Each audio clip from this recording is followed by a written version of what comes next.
কিরে কই যাস? বাজারে যাই, মাথায় ডিম আছে, বিক্রি করো। শুনলাম নাকি তুই বলো তাই মাথায় ডিম বিক্রি করবি কিভাবে?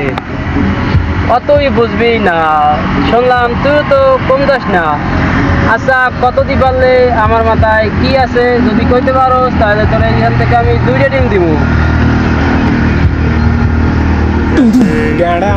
একটু সহজ করে দে তো।